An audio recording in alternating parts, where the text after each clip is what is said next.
Ladies and gentlemen, welcome to Azeroth Daily for the 17th of December 2010. My name is TotalBiscuit, bringing you your daily dose of WoW news and comment. In the headlines today, it's yet more hot fixes, ladies and gentlemen. Plenty to read in the description below. My pick of the litter has to be the fact that you can now take a portal to Hyjal direct from Orgrimmar if you didn't do the starting introduction. That's the one where you go through the portal to Moonglade. So if you just decide to fly there, etc., beforehand it didn't enable the portal, but now you should see down there is a portal, you can use it. It's very, very convenient indeed. Also, the high-powered bolt gun from the engineering can no longer be used in arena and rated battlegrounds matches, which, considering it doesn't have any stats on it otherwise, makes the thing almost completely useless. Yes, I used to be an engineer back in the day, and I'm now glad that I'm not anymore. For those of you who haven't got Cataclysm yet, maybe you're waiting for Christmas or whatever, I have some great news for you. Blizzard have just opened up a free trial for Cataclysm for those of you who already have Burning Crusade and Wrath. So you can play a free 10 days of Cataclysm as long as you have those two expansions first. So that would be really, really useful for those of you waiting till Christmas, or who simply either can't afford it or just haven't got around to picking it up yet. The link to get it sorted out is in the description below this video, and there is also an FAQ on the issue that I would recommend that you read before you start, because that's going to give you a bit of information as to what it's all about. So archaeology is still a bit of a mystery for a lot of people, but there's a bit of information that's come out from a great site called wowdigsite.com, which seems to have an awful lot of archaeology info, and it's regarding the fact that high-level archaeologists can give buffs to players within 5 mans using repeatable quests. Now, if you want to know how to do that, you might want to check out the page that I've put in the description below this video, but it's cool to see that more and more things are being discovered about archaeology as we go along. And with that, it's time for your Daily Blues. A fellow by the name of Ex-Soldier is a little unhappy about the fact that he keeps getting queued into dungeons that are already in progress, and asked why exactly this keeps happening. Zahim responds with some interesting information about how to avoid that, and indeed if you choose a specific dungeon, you will never be put into an in-progress dungeon.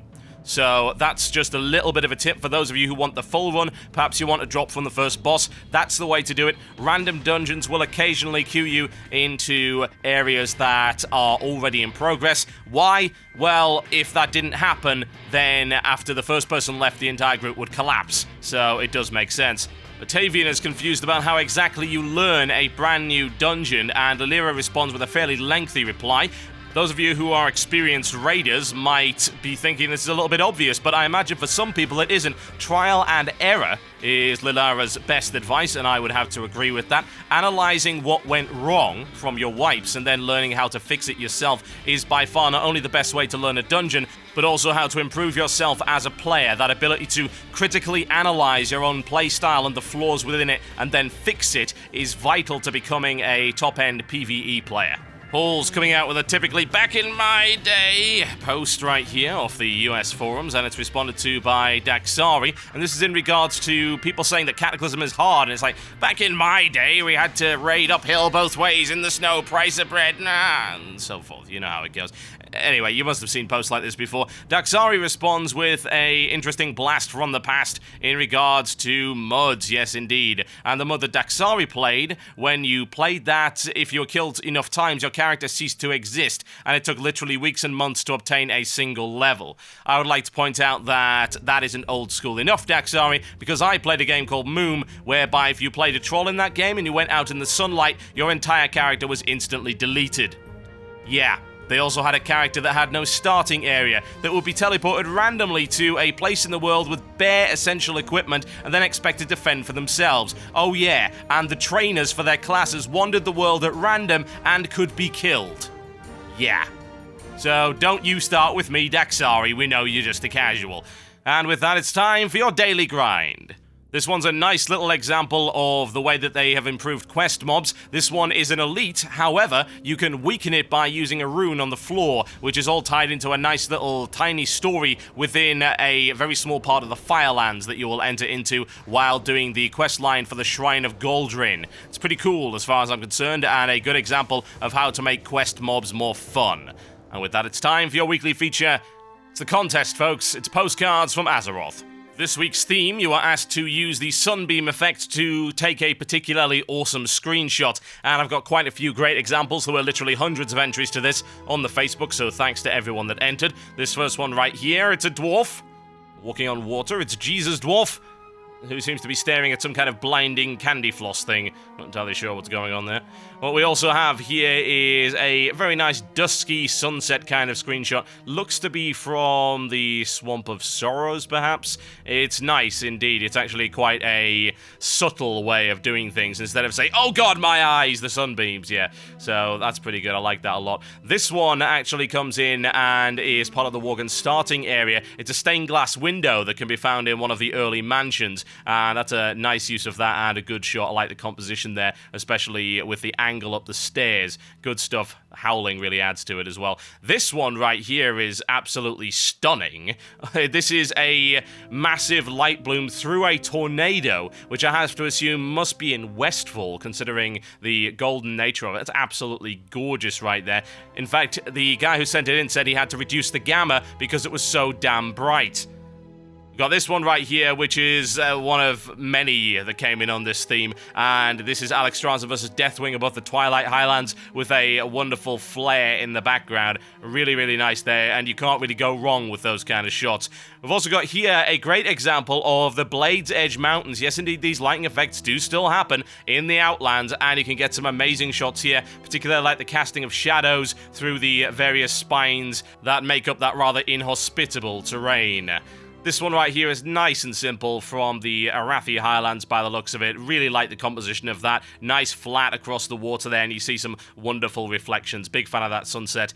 And we've also got this, which is unbelievably awesome. Look at that. That is Deathwing by the looks of it, attacking a particular area in the world. And behind him, a massive flare of sunlight, which appears to be accented by the fact that there's also flames there as well. Absolutely wonderful shot there. Big fan of that. And the winner this week, ladies and gentlemen, of the 60-day time card is David Keith, that came up with this wonderful thing from the Stormwind Harbour. I just love the way that he managed to get it so close to the seagull and just get it in the shot. It's just the way that it's been put together is amazing. Light in the background there.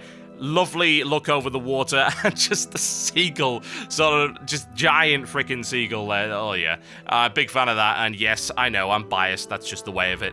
I can afford to be because I'm giving the stuff away. That's just how it works.